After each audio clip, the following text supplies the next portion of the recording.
So, this is a special episode of Cocktails and Crankshafts because it's not really an episode of Cocktails and Crankshafts. Uh, I had a thought today about WandaVision. I just watched episode 7, and I thought maybe I would just talk about the show and my feelings about the show. I am an old comic book nerd. Don't worry, this is not turning into a comic book or sci-fi review or movie or TV review channel. Just one of those little side things I said I would do from time to time. So, major spoilers for WandaVision up through episode 7. If you haven't seen them, please don't watch any further than this. And thanks for listening. Bye. Alrighty, let's talk about WandaVision. So one of the things is, I grew up reading comic books, probably from about 1984 until about 1992, which doesn't sound like a long time, but in comic book years, that's a pretty long time. Plus, since the advent of, say, the digital PDF and digital comic book readers, I kind of went back and looped back around. So, starting around 2012, I had an extensive collection of electronic comics that I read on my tablets. And, like for instance, 2012, or was it 14? Maybe it was 2014. Whatever year, I flew to England for the Festival of Speed. And one of the things I did was I bought a tablet and I loaded up like 35 years worth of comic books on my tablet. So I read the entire back catalog of Guardians of the Galaxy, including all their Marvel team up, What If, their original run, basically the original version of the characters. So I'm talking about Starhawk and Martin X and Vance Astro, and so that iteration of the team. So the original version of the Guardians of the Galaxy, their entire Marvel publication run, which was interesting. The movie turned out to be nothing like that, of course, but it was fun to do anyway. And that's one of the things I want to talk about WandaVision. See, I own a copy of the Vision the Scarlet Witch miniseries. I know a couple of different iterations of Vision over the years, like when he was green and red, and then when they made him all white, and even the future version of him as Mainframe in the Guardians of the Galaxy future timeline. And of course, I've read Avengers Disassembled, I've read House of M. So knowing those stories and watching WandaVision puts a unique twist on it, because I kind of know the foundation on which it's built, but at the same time, it's a new story because they always change things for the MCU and for the TV shows, and that's a wonderful thing.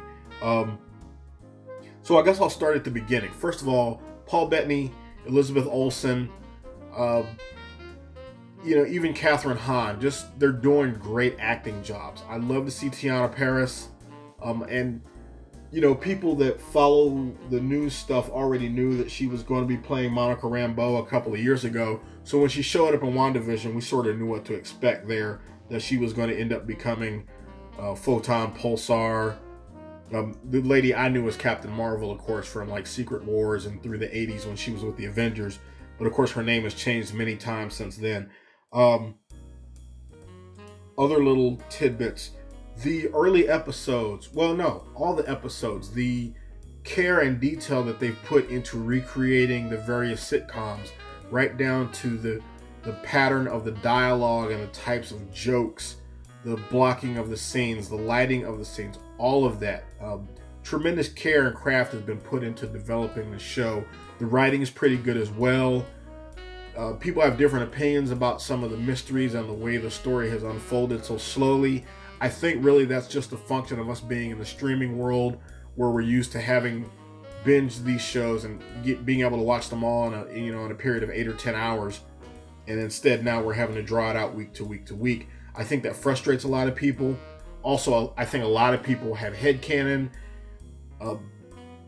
where they want the story to be the version of the story that they've made up in their head, instead of yeah, it's fine to say what if or wonder what they're going to do, but on the other hand, you have to let the story unfold as it is and embrace it and enjoy it based on what they've actually released, not on what you think you want it to be, because your headcanon is always better than the real thing, and you'll lose every time if you watch shows that way.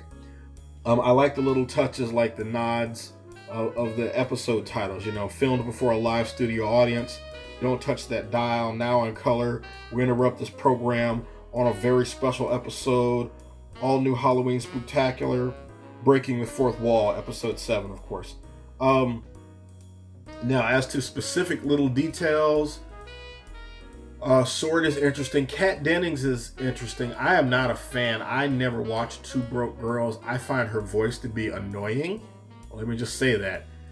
I don't like her voice. But in the way she's used in the MCU, it sort of works because she's meant to be sort of the annoying sidekick character. With Two Broke Girls as her being one of the co-leads, I could not tolerate that very well. But I think she's doing a good job here.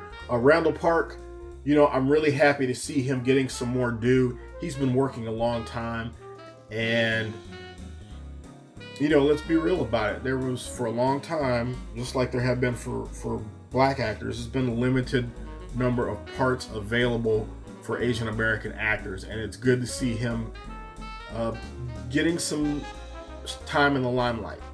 I think he's a really good comedic actor, and I think he's doing a good job in this role. Some of the other side characters, the guy that plays Herb and the rest of the sort of random people in town, they're all right. But really they're not being asked to do a lot, so that's fine. The show has had those little eerie, spooky moments. The woman hanging in episode 6 where she was hanging the Halloween decoration and the tear dripping down her eye. In episode 1 where the husband's choking and Deborah Jo Rupp's sitting there screaming, "Stop it! Stop it! Stop it! Stop it!" The way Agnes has just sort of popped in and out, the weird thing with Dottie and breaking the glass and her hand bleeding. Again, Agnes just always eerily showing up right when they need her, or right when somebody seems to be figuring something out. Of course, after episode 7, we know how that turns out, but the zombie vision, the first time we saw zombie vision, and then they repeat that trope with zombie Pietro. Those were scary. The kids aging themselves up, and their powers becoming apparent. There's just been little details and all the little Easter eggs and stuff in the show. And even if you don't watch I watch a lot of the YouTube movie reviewers. That's actually how I started on YouTube, was following movie reviews, particularly the quote-unquote genre movies. So your Red Letter Medias, your Double Toasted, your Lindsay Ellis, your Doug Walkers, those type folks, and then some of the people that focus specifically on the comic books, Comics Explained, some of these channels. And I go back and watch a lot of these review shows and Easter egg shows just to kind of see what they're thinking. But again, having read the comics, I'm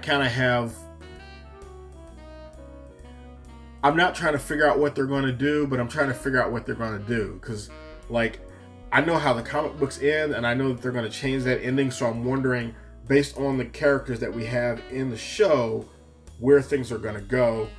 These Mephisto and Nightmare theories are interesting.